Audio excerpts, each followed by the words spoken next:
And for many, the beginning of spiritual awakening is to realize that there is this stream of continuous commentary in their minds. And that is to think, oh, that's interesting. That's a thought, of course. But before the thought, that's interesting, there's the recognition. It's the voice in the head. And the recognition is not the voice in the head, although you might say it after the recognition. But in the moment of recognizing there's a voice in the head, that's not a thought. The recognition of thought is not a thought. The recognition of thought comes through awareness or presence. And awareness or presence is the higher consciousness, the arising new consciousness.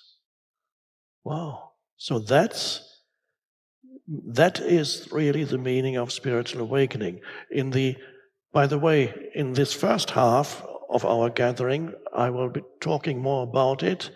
In the second half, we will do more experiential. But even while I talk about it here, I would hope that if it works for you, there's already also an experiential realization of what it is I'm talking about. So there's the voice in the head. And people say things like, I think. They don't think, because thinking is not a voluntary action for them. So it's a delusion to even say, I think. You don't think, you are being thought by thought. You are created by thought. There's that energy field. It's amazing. So the master said, how can I teach you Zen unless you first empty your cup? Now that's a huge demand.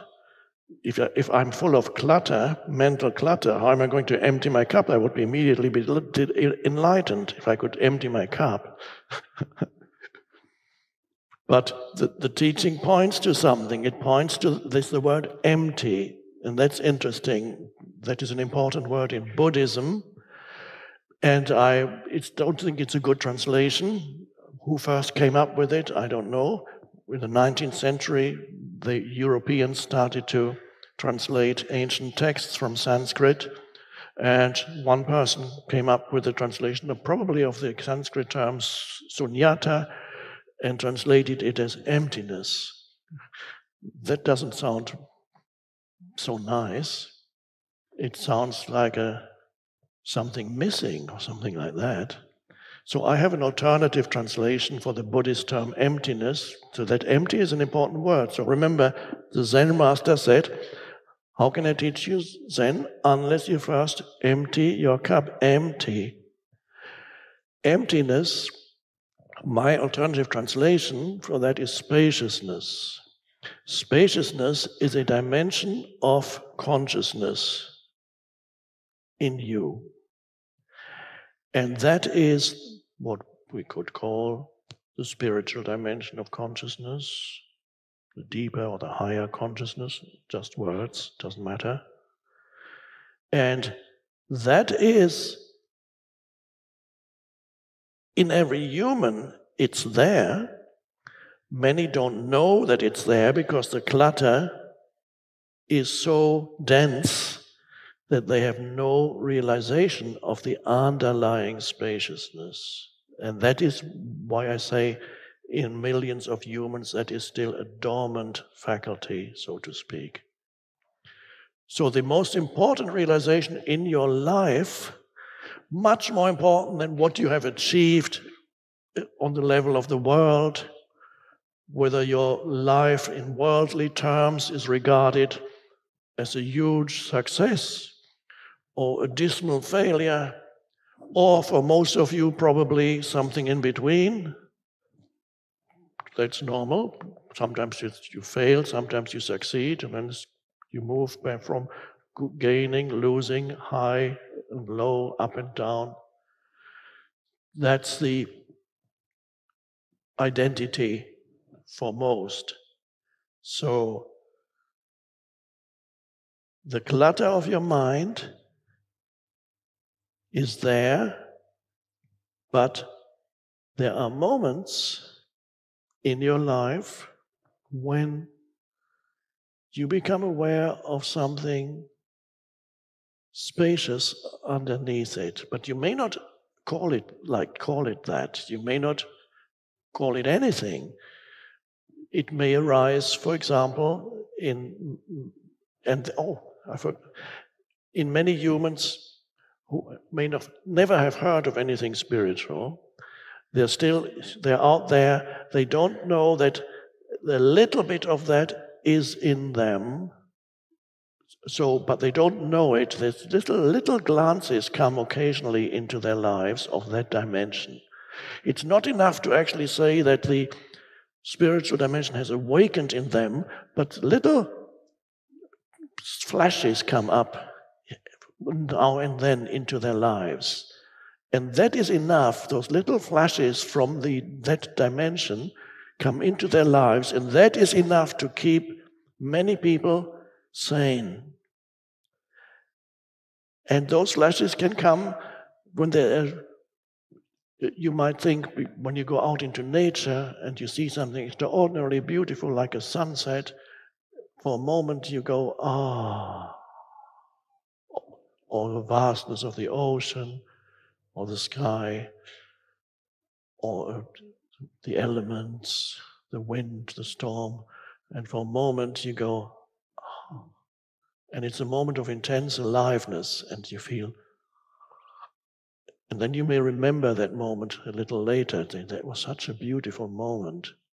Why was it? Yes, maybe what you perceived was beautiful, but you felt something in that moment. You felt a heightened sense of aliveness and a deep peace and connectedness with being, so to speak. You see, why?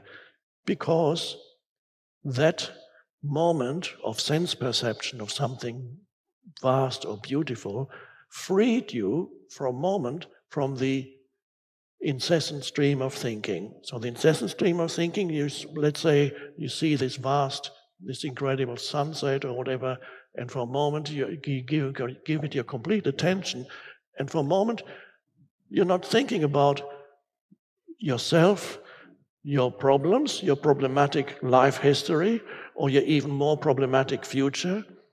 You're not thinking about anything. For a moment, the stream of thinking subsides, and it goes. And that is, without knowing it, you have a little flash has come up from that dimension, and then the next moment it may come up a few days later again, when you look into the eyes of a baby, 1 year old, maybe just in the street or in a cafe, and the baby looks at you, and the baby is 1 year old, and the eyes are like the baby's.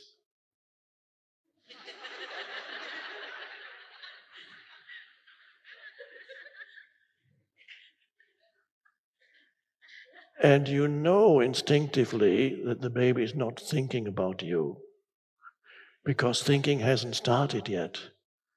The words have not accumulated yet, the thoughts haven't started yet, and yet there's a consciousness there, and you can see very clearly there's an intense consciousness that's looking through those eyes at you without judging you in any way. And in that moment, for just a few seconds, you feel so good. And you say, Why do you feel so good? Because at that moment, the baby liberated you from your stream of thinking, and again, a little bit of spaciousness opened up inside you. And so for those few seconds when you looked into the eyes of the baby, you were not thinking, and the baby wasn't thinking. So through the baby, you are able to be in that dimension, and it felt so good. Spontaneously, they can arise.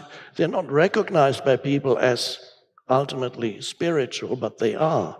And so many people, there are millions of people who experience those things briefly, but that's enough to give you a sense still of life is worth living. And then there are others who are so burdened by their minds, they cannot even communicate with a baby. They cannot even perceive the beauty of nature anymore because their mind is so noisy that there's a total veil. So they don't look at the baby like, they look at the baby, oh, that's a nice baby. They don't really see the baby. Immediately it's labeled.